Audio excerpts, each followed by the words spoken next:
Bueno, como veis, un panel excelente para tratar cómo inciden las tensiones geopolíticas internacionales que antes hemos repasado con Michael Kovrig en el negocio bancario. Y lo hemos discutido previamente, lo hemos preparado un poco, y pensamos que era bueno empezar con Amparo, aunque me gustaría que esto fuera un diálogo entre las tres, ¿no? Que nos diera, ella que está en muchos sectores distintos de la banca, y en definitiva los sectores manufactureros o de servicios son los clientes de la banca, que nos dieras una visión de cómo ves esas empresas, en qué medida están afectadas por la tensión geopolítica, y puesto que esto puede incidir en la calidad del crédito bancario. Por supuesto. Bueno, muy buenos días a todos. Es un placer estar en el IES y participar en esta conferencia. Y, desde luego, la situación geopolítica y el contexto geopolítico forma parte de la agenda de todas las empresas y de todos los consejos de administración. Como decía Jordi, igual dejé el consejo de CaixaBank en marzo de este año. Y, bueno, tanto la reunión del off-site estratégico como desde el punto de vista de los escenarios de stress test de riesgo, cuando hicimos todas esas reuniones, la geopolítica estaba en el centro de las reuniones. No quiero deciros lo que se discute de geopolítica cuando lo estoy en el Consejo de Airbus por los aspectos más estratégicos y de defensa, o cuando nos sentamos en el Consejo de Maersk, donde desde ahí la verdad es que es impresionante tener una atalaya para ver cómo funcionan los flujos de tráfico de mercancías, de tránsito de mercancías a nivel global, porque desde luego, una vez más, la geopolítica forma parte intrínseca de las decisiones estratégicas, tanto de capital allocation como desde el punto de vista de la estrategia comercial y de precios, ¿no? ¿Cómo afecta todo esto a las empresas y a la banca? Bueno, yo diría que de múltiples maneras, ¿no? Desde el punto de vista de las compañías, la geopolítica está afectando de manera muy directa a todas las cadenas de suministro, y en empresas globales no estamos hablando realmente de decoupling de China o de Estados Unidos, porque no se puede hacer un decoupling. Las cadenas de suministro, cuanto más profundizas en ellas, más imbricadas están, pero sí se está hablando en todos los sectores de hacer un de-risking, es decir, ver dónde hay puntos, single points of failure, donde hay suministradores estratégicos únicos, y se intenta realmente diversificar los suministradores y, por supuesto, disminuir los riesgos. Entonces, no decoupling porque es imposible, pero sí una estrategia muy orientada al de-risking. Hacer de-risking en muchos casos implica crear nuevas capacidades industriales en el continente, implica necesidades de CAPEX muy significativas, y por ahí pues la banca en esa función realmente de canalizar el ahorro para convertirlo en capital productivo tiene que jugar un papel fundamental.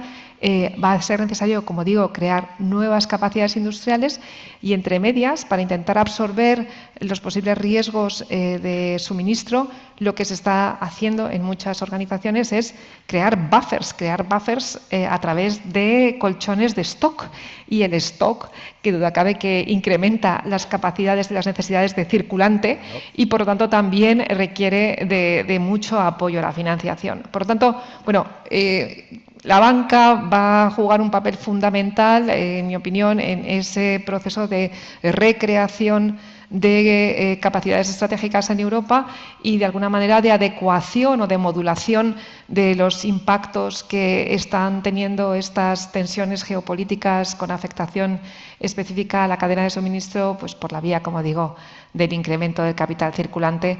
Y luego, bueno, pues podemos elaborar más, ¿no? Porque las tensiones geopolíticas, como ya hemos dicho, no solamente afectan a los activos industriales de las cadenas de suministro, afectan también a la ciberseguridad, a la resiliencia, y todo eso, si queréis, lo podemos también explorar más tarde. Son ámbitos que también van a necesitar del acompañamiento financiero y de mucha inversión financiera. Con esto te cedo la palabra y me encantará interactuar con las panelistas. Si Belén o Alejandra, ¿cómo veis las empresas en general?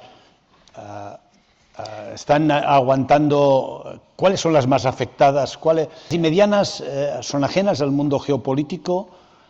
Solo las grandes como Inditex prestan atención a estos eventos. Por ejemplo, Inditex, una empresa global, está en todo el mundo. Cuando aumentan las tensiones entre China y Estados Unidos, Inditex no le afecta, puede trabajar en China con la misma marca que utiliza en Europa. Hay compañías que han pensado seriamente sobre qué hacer con su marca. IKEA, por ejemplo, ¿no? IKEA no es lo mismo trabajando en Europa que trabajando en China. Yo creo que al final un cambio de la profundidad que está produciendo en la geopolítica que está permeando a toda la economía, yo no creo que casi nadie pueda vivir en ausencia de. Probablemente sí que hay un nivel más cercano a servicios muy locales y que puede vivir más al margen, pero es un nivel que no es un porcentaje muy elevado del PIB. O sea, yo creo que todo el resto está extremadamente expuesto. Inditex, como cualquier empresa global, es una empresa realmente global, está presente de una manera o de otra, tanto por cadenas de suministro como por posiciones comerciales en 120 países, o sea que está en todas partes. Entonces, para Inditex la geopolítica es inherente al negocio. Y uno de los elementos que yo creo que también en banca es aplicable es la necesidad de tener una enorme capacidad de adaptabilidad. Te tienes que adaptar, porque la realidad es la que es y tienes que, 1, verla venir, 2, entender los impactos, 3, adaptarte. Esa adaptabilidad es un fenómeno relativamente reciente. O sea, en fin, dejaremos Inditex porque esto es para hablar de banca, pero si uno mira la pandemia, las sanciones de Rusia, la crisis de Hormuz, todos los elementos que han sido de geopolítica pura han afectado muchísimo al negocio, y Inditex ha tenido la capacidad y sabiduría de irse adaptando a estos diferentes elementos. Entonces, a mí me parece que si esto se traslada, por ejemplo, ¿no? Escuchando a Amparo, si tú lo miras desde el punto de vista de un banco, estos cambios se notan mucho, por ejemplo, en los cambios de política de financiación de defensa. A mí me llamó muchísimo la atención, los bancos suecos eran completamente contrarios, pero completamente contrarios a la financiación de defensa, hasta un mes después de la invasión de Ucrania. O sea, inmediatamente los primeros en cambiar la política de defensa fueron los suecos, que además también empezaron a hablar de la OTAN. O sea que el sector financiero tiene un papel y responde a una realidad muy cambiante. No puedes vivir en un abstracto. Y lo mismo, volviendo también a cosas que comentabas, Amparo, cualquier entidad bancaria tiene que estar abierta y entender cuál es el cambio de la estructura económica y cuáles son sectores en los que hay que invertir o se va a invertir por una multitud de razones y estar ahí. O sea que no puedes vivir. La geopolítica tiene efectos de mucha naturaleza. Fíjate, ahora que has hablado de defensa, ayer nos vimos con Alejandra, le comentábamos, yo recuerdo juntas generales de accionistas, sí, de CaixaBank, en mi caso, lógicamente, en las cuales teníamos casi manifestaciones ante inversiones o préstamos a empresas de tecnologías duales, ¿no? Que una de ellas estuvo aquí en el encuentro geopolítico de hace 15 días, ¿no? ¿Cómo lo ves tú, Alejandra? Ha cambiado, ¿verdad?, ese mundo. Y fíjate además que lo que hablábamos con Michael antes, muchos clientes de la automoción, muchos fabricantes de primeros y proveedores son clientes de la banca.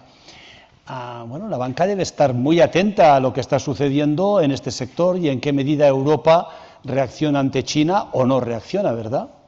Absolutamente. Ayer decía alguien, ¿no?, que la geopolítica ha tomado la delantera a la economía, ¿no?, en las decisiones empresariales, y yo creo que, bueno, hay una combinación de las dos perspectivas. Le llamamos geoeconomía ahora. Pero efectivamente, pero hablamos mucho de geopolítica, claro que sí, está en el centro de todo el análisis de riesgos de las entidades, ¿no? Yo lo que sí querría decir es que si aprendemos algo, lo que nos ha dicho Michael es que esto está aquí para quedarse, lo estáis diciendo, ¿no? Los shocks, la incertidumbre, la volatilidad, va a venir en un mundo tan complejo y crecientemente fragmentado, siempre van a venir pues shocks y volatilidad. Tenemos que gestionar un entorno estructuralmente incierto. Y hablando de nuestro sector, dos comentarios importantes. El primero es que estamos en un buen momento, que la banca está, y lo hemos visto, ¿no?, a lo largo de las sesiones que hemos tenido con los representantes del sector, está en un momento de fortaleza financiera, con magníficos datos de solvencia, buenísimos datos de rentabilidad, la más alta de los últimos años, sin duda. En nuestro caso, los bancos españoles, un 15% de ROE, es 5 puntos porcentuales más de la media europea. Tenemos los mejores ratios de eficiencia de Europa.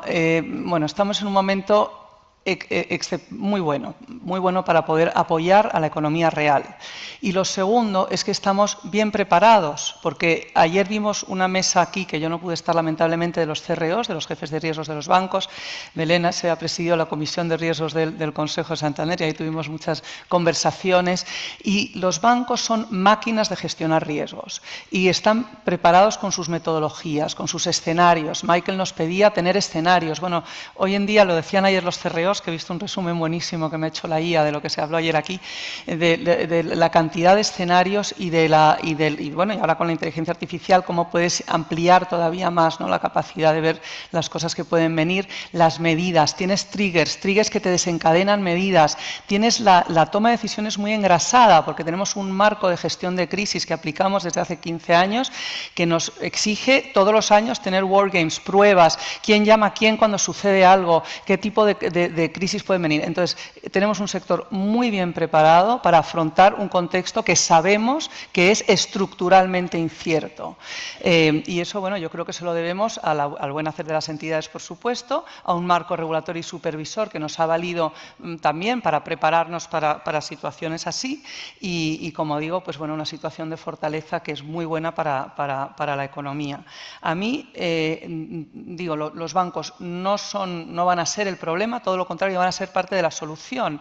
Yo creo que también decías, ¿no, Amparo? Los bancos están aquí para apoyar el crecimiento a través del crédito a las empresas y a las familias, pero están aquí también para apoyar las grandes transformaciones que tenemos que hacer. Una es defensa y efectivamente aquí se han cambiado las políticas para poder estar más cerca de este sector y financiando un sector al que, bueno, pues no hemos estado por temas reputacionales, pero también porque era un sector que en ese momento pues tampoco ubicaba tanto, no era tan importante. Es que ahora tenemos un foco enorme, o sea, es la mayor tarea que tiene que hacer Europa ahora, es reforzarse en seguridad y defensa. Entonces, estamos también para financiar las grandes transformaciones y también estamos para absorber shocks, la verdad, porque cuando tuvimos el COVID, los bancos estábamos preparados para poder pues, distribuir, ¿no?, esas líneas de financiación a empresas, junto con el ICO, que estuvo ayer aquí también el presidente IUECA, y que han funcionado también. Entonces, en esa triple función yo creo que los bancos estamos bien preparados para asumir nuestro papel. A mí lo que me preocupa es Europa y cómo Europa tiene que encontrar su papel en este mundo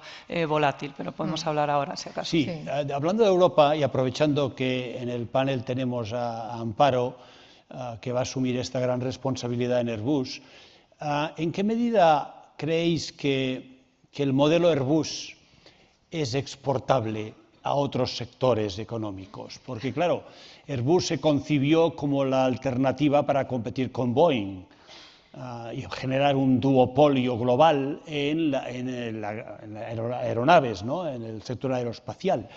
Pero algo similar sucede en varios sectores económicos en los cuales Europa tiene un minifundismo empresarial con líderes en cada uno de los países o con 2 o 3 actores importantes en cada uno de los países, en energía, en telecomunicaciones, en banca, en satélites, you name it, ¿verdad? En todos los sectores clave tenemos minifundismo. ¿Creéis que Europa está haciendo los deberes? Porque hacer esos deberes, me ha gustado el tono positivo que tienes, Alejandra, por supuesto. La banca está lista. A los Estados Unidos y al final esa posición competitiva débil de Europa a los bancos que tienen su negocio en Europa.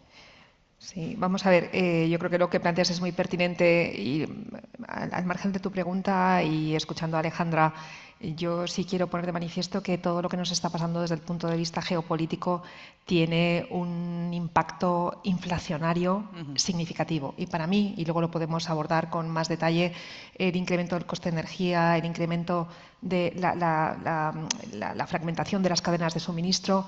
Estamos viendo cómo los presupuestos y el coste de los aprovisionamientos está creciendo en general por encima de la inflación, y todo eso pues va a tener una repercusión sin duda a los consumidores y tendremos que estar muy vigilantes con respecto a eso.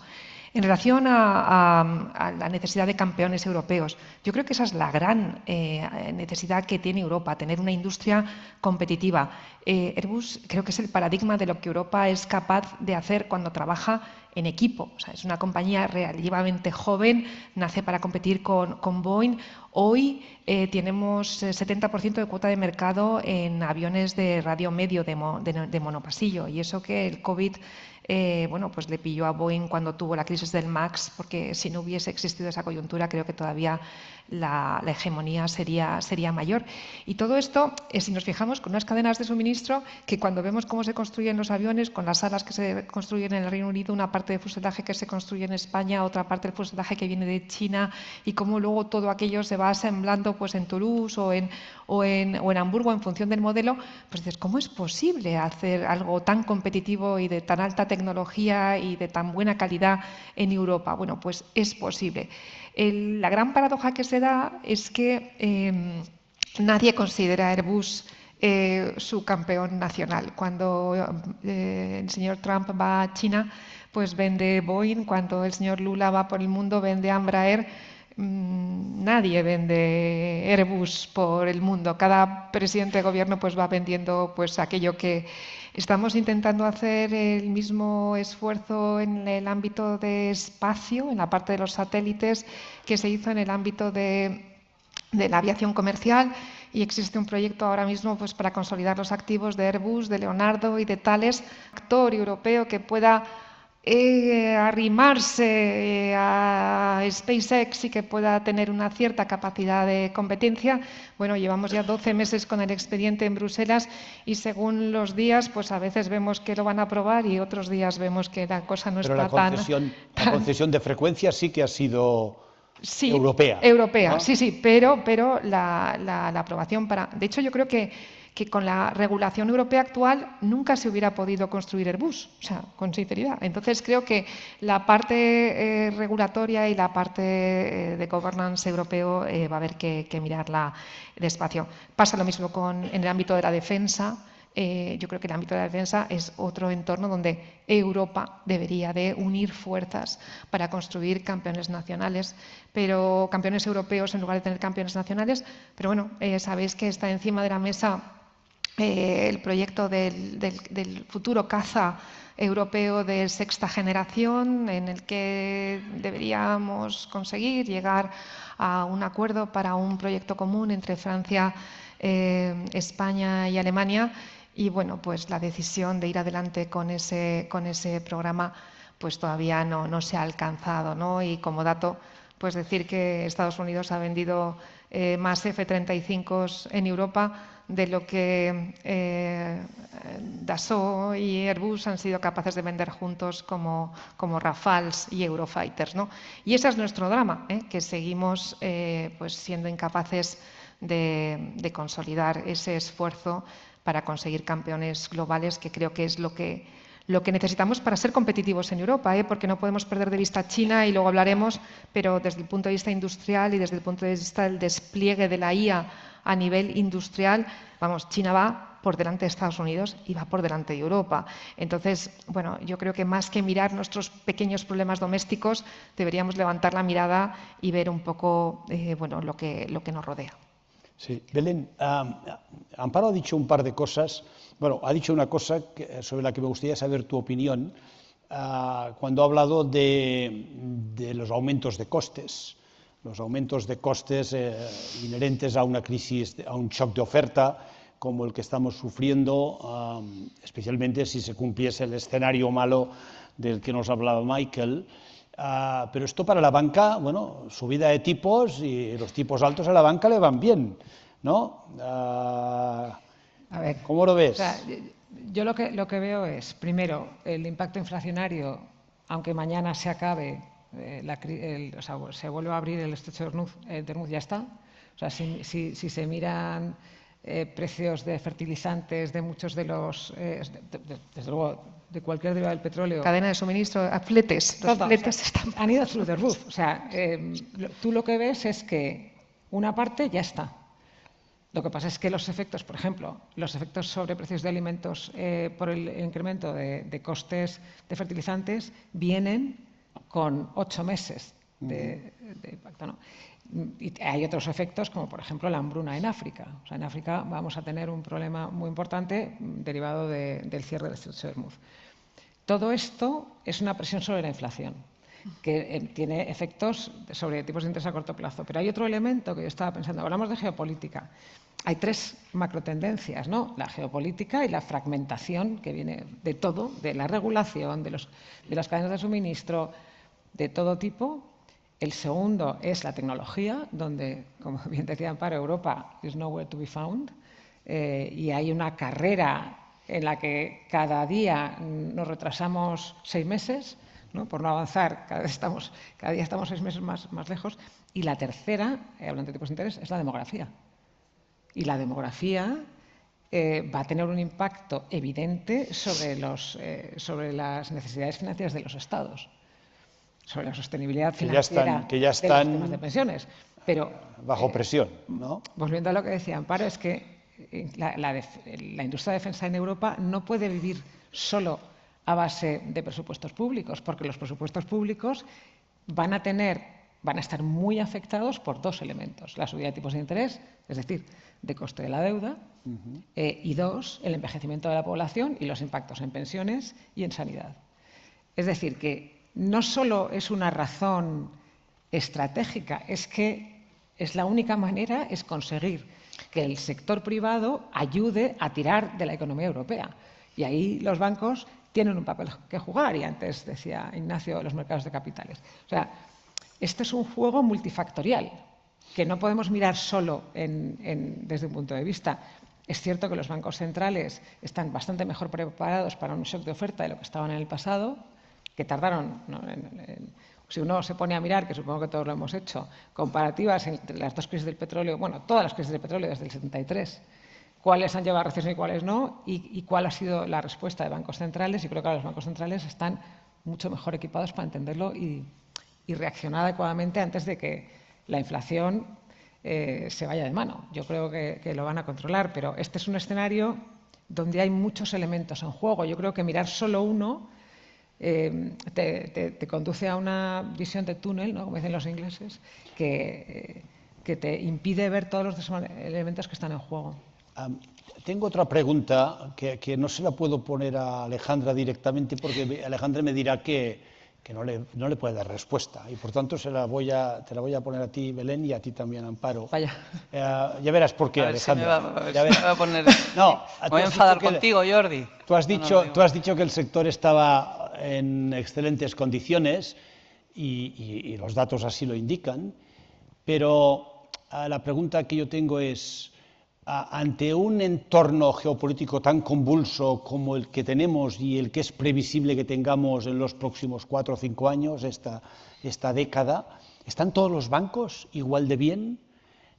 ¿Qué factores os parecen que son clave para que un banco le vaya mejor que otro? ¿Es mejor el tamaño cuenta? ¿La presencia geográfica en distintos mercados es relevante? ¿O no? ¿Qué pensáis? Empieza tú. Bueno, yo seguramente tengo sesgo por estar donde estoy, pero a mí me parece que en una situación como esta hay 2 elementos que creo que son relevantes. Uno, la diversificación geográfica. O sea, no en todas partes llueve igual. Si uno mira, y lo decía el ponente anterior, por ejemplo, Brasil es, después de China, el mayor tenedor del mundo de tierras raras. Si uno ve los efectos sobre el coste energético, en absoluto es homogéneo. Miras Latinoamérica y ahora lo que ves es un bono demográfico que no tenemos en Europa, una lejanía a las zonas de conflicto. O sea, es muy curioso ir allí porque ven el mundo de una manera muy distinta porque les pilla realmente lejos, no tanto Ucrania como el estrecho de Hormuz. Entonces, a mí me parece que la diversificación geográfica te ayuda mucho a dos cosas: entender lo que está pasando y, segundo, tener capacidad de resistencia.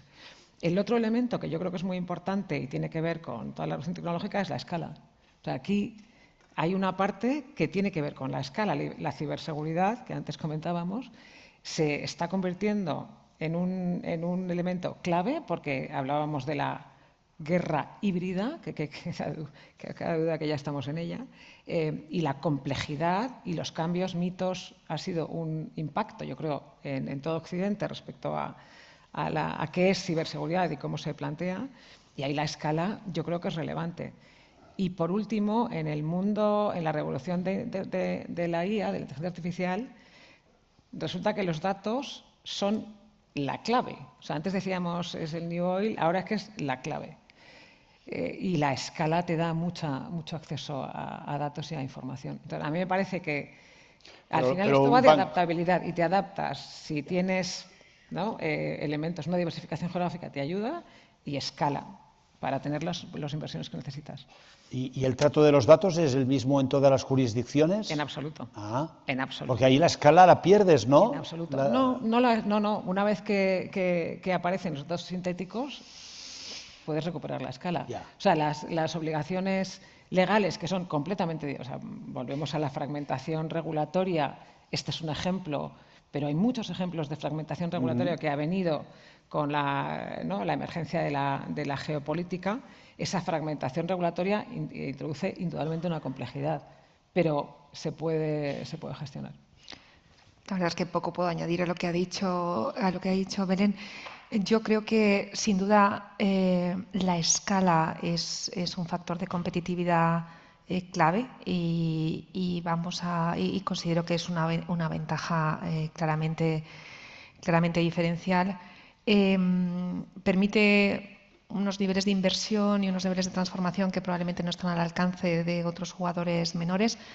También es cierto que la escala y el éxito te pueden llevar a la autocomplacencia, y ahí creo que es donde, bueno, pues la escala y el éxito pueden plantear un reto, ¿no? Cuando tienes cuotas de mercado altísimas, y tú lo sabes, lo hemos comentado muchas veces cuando estábamos en el banco, cuando tienes cuotas de mercado por encima del 25, 20 tantos por ciento, 30% en muchos segmentos y categorías y productos en el mercado, bueno, pues puedes tener una sensación de que lo que está pasando a tu alrededor realmente no te afecta, porque para que se mueva la aguja tiene que haber habido mucho reto y mucha transformación de tu negocio.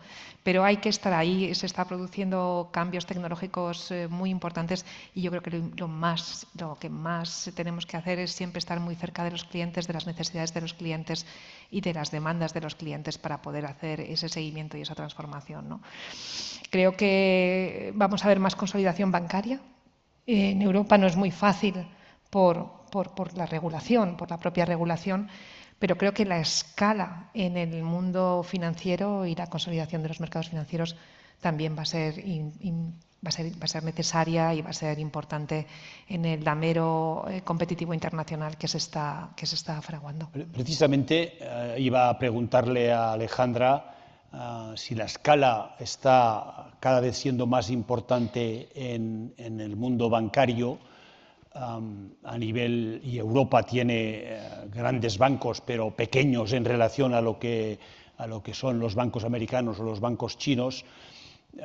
¿En qué medida se está discutiendo en la Federación Bancaria Europea? ¿En qué medida el sector está presionando al entorno político para que se avance en una legislación que facilite esa consolidación europea? Este año la Comisión Europea ha presentado a consulta y posteriormente aprobará una nueva ley de competencia, con la denominación que tenga, en la que se pretende que algunos aspectos de ganancias, de eficiencias dinámicas conseguidas con las fusiones se tengan en cuenta a la hora de evaluar los pros y contras de una unión entre dos compañías.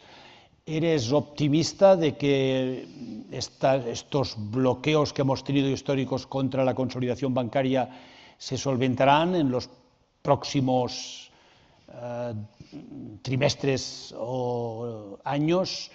¿O eres pesimista? ¿Tenemos suficiente impulso político desde muy arriba para que esto sea una realidad? ¿O será de nuevo una legislación insuficiente? Bueno, Jordi, yo creo que estamos en un momento importante y creo que hay momentum, que para mí es importante también saber que hay un proceso de escucha desde las autoridades europeas con múltiples consultas, de hecho una muy específica sobre nuestra industria, cómo podemos hacer a la banca europea más competitiva para hacer frente a estos retos, para estar mejor preparada para este mundo complejo y para ayudar a los retos que tiene Europa. Yo decía antes que me preocupa Europa y recogiendo un poco las cosas que ya se han dicho aquí, ¿no? Europa lo que tiene fundamentalmente es una crisis de crecimiento. Lleva 20 años en el que su crecimiento medio ha sido apenas el 1% en 20 años. Entonces, ahí es el punto de partida de muchos de los problemas que vemos hoy, económicos, pero también políticos y sociales, de polarización, etcétera, que a veces atenazan, ¿no?, la capacidad de los gobiernos de tomar medidas y de hacer las cosas que tenemos que hacer, está en esa falta de crecimiento. Entonces, yo creo que ya está diagnosticado que ese es el problema que tenemos. En las hojas de ruta que nos plantean Draghi y Letta son muy claras y que en lo que tenemos que avanzar efectivamente es en más Europa, en más mercado único, que es una fortaleza grande que tenemos, no solo por el tamaño, el número de ciudadanos, sino por las capacidades de generar PIB y crecimiento si derribamos barreras a ese mercado único, ¿no? Y eso también está medido. Entonces, bueno, tenemos que avanzar hacia más Europa y también identificado está la necesidad de simplificar nuestra regulación y de hacer menos complejo el hacer negocios y desarrollar iniciativas privadas, innovación, etcétera, en Europa. Entonces, ahora ya tenemos que pasar el diagnóstico a la acción, se decía también esta mañana, y como digo, sí que hay, digamos, bueno, pues intención al menos de escuchar a los sectores y de tomar nota de cuáles son esas principales barreras. Nosotros acabamos de responder desde la Federación Bancaria Europea y también desde la Asociación Bancaria y de algunas entidades, incluso individualmente, esta gran consulta de la Comisión Europea sobre competitividad del sector bancario. Se cerró hace unas semanas y estamos esperando un informe que publicará la Comisión el 15 de julio. ¿Qué pedimos ahí? Dos pilares fundamentales, como decía, simplificación e integración. En simplificación lo que decimos es, tenemos un marco regulatorio, en nuestro caso, por la crisis financiera. Esto es replicable en otros sectores europeos, seguro, Amparo, y tú también lo podrás decir, la enorme complejidad regulatoria que tenemos. Pero en nuestro caso tenemos este marco regulatorio que se diseñó después de la gran crisis financiera y europea, que estaba orientado a minimizar la repetición de crisis y el impacto de las crisis en los costes de crisis para los contribuyentes. Bueno, bien, ese marco regulatorio tenía su sentido con ese objetivo, pero es que el momento ahora es otro. El reto que tiene ahora Europa es crecer para poder ser más resiliente, para poder ganar en autonomía, para poder ser más innovador, para poder hacer todo lo que hemos dicho que tenemos que hacer. Entonces, tenemos que simplificar. Y tenemos que tener otra mentalidad también regulatoria. Entonces, la primera petición que hacemos desde el sector es, oye, ampliemos el mandato, el foco que tienen los reguladores y los supervisores de nuestro sector para que no piensen solo en fortaleza financiera, que tiene que ser la primera prioridad, por supuesto, pero que tengan un mandato secundario pensando también en el crecimiento y la competitividad y la capacidad del sector de apoyar el crecimiento y la competitividad. La segunda petición es una mayor coordinación de todos los reguladores y supervisores, porque se ha creado esta estructura reguladora de manera un poco desordenada y ahora tenemos que asegurar que tenemos un mecanismo permanente de coordinación de todos para que el sector tenga más previsibilidad sobre cuáles van a ser los requerimientos de capital y por tanto pueda destinar mejor, planificar mejor el cómo entregar ese capital, digamos, para el beneficio de la economía real. La tercera petición tiene que ver con los buffers de capital, que son, bueno, que se solapan, que muchas veces nos piden capital por distintas vías para un mismo riesgo. riesgo, eso requiere orden. Hay alguna propuesta ya encima de la mesa, veo aquí algún experto en este tema, Pepe.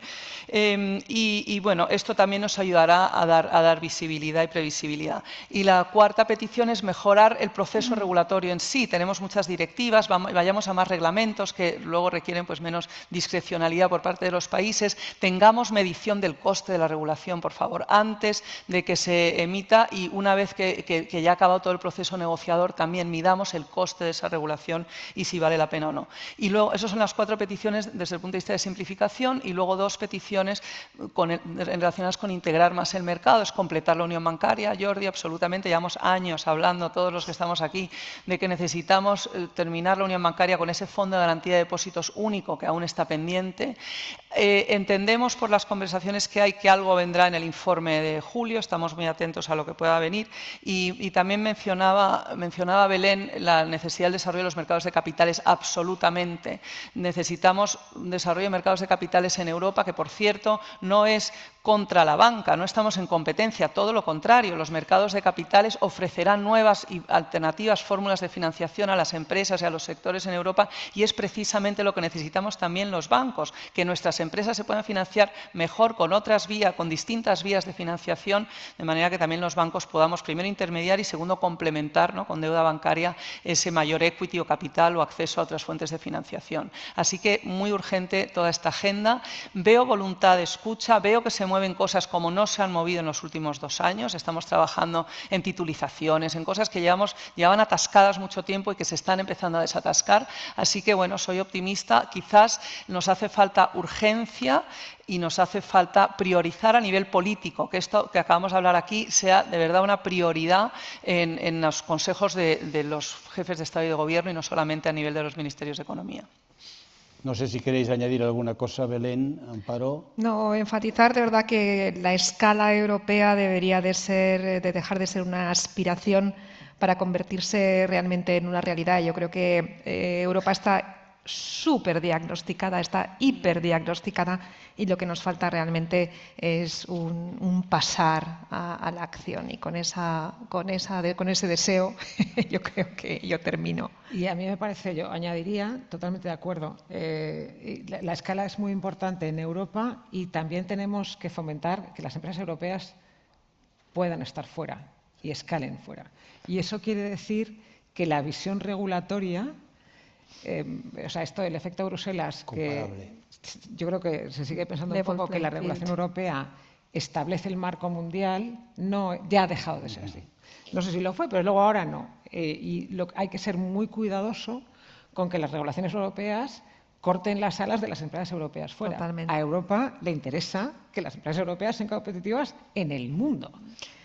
En el mundo. Y esa visión de lo que necesitamos son compañías europeas, y yo estoy en 2, que son, bueno, en 3 en realidad, competitivas en el mundo, es muy importante llevarlo a la mente de los reguladores en Bruselas, que tienden a pensar que Europa es el mundo. No es la potencia reguladora que a veces nos creemos, y además el mundo nuevo en el que estamos exige mucho poder político a nivel europeo para poder trabajar la cuestión de la extraterritorialidad. En qué medida, en muchas ocasiones, los Estados Unidos o China, ¿verdad?, invocan su legislación más allá de sus fronteras, y la Unión Europea no tiene el poder político para hacerlo. Y esa escala global de las empresas europeas debería ir acompañada de ese poder político europeo a un nivel superior. Bueno, yo creo que hemos tenido un panel excelente, con conclusiones, yo diría, moderadamente positivas, una banca bien preparada, una banca rentable, una banca sólida, preparada para los retos geopolíticos a los que se enfrenta Europa y España. Hemos coincidido en la necesidad de más Europa y también en esa necesidad de cierta urgencia. Europa avanza, por desgracia, solo cuando tenemos grandes crisis, como la gran crisis financiera, como la crisis del COVID. Europa no avanza en situaciones como la que nos describía Michael Kovrig en la sesión anterior, cuando tenemos la rana que está en el agua hirviendo y acaba frita, ¿verdad? Y por tanto nos debemos poner ese sentido de urgencia para actuar y no tener que esperar a la próxima crisis para crear esas empresas de tamaño europeo con aspiraciones globales. Acompañadme, por favor, felicitando a las ponentes de esta sesión.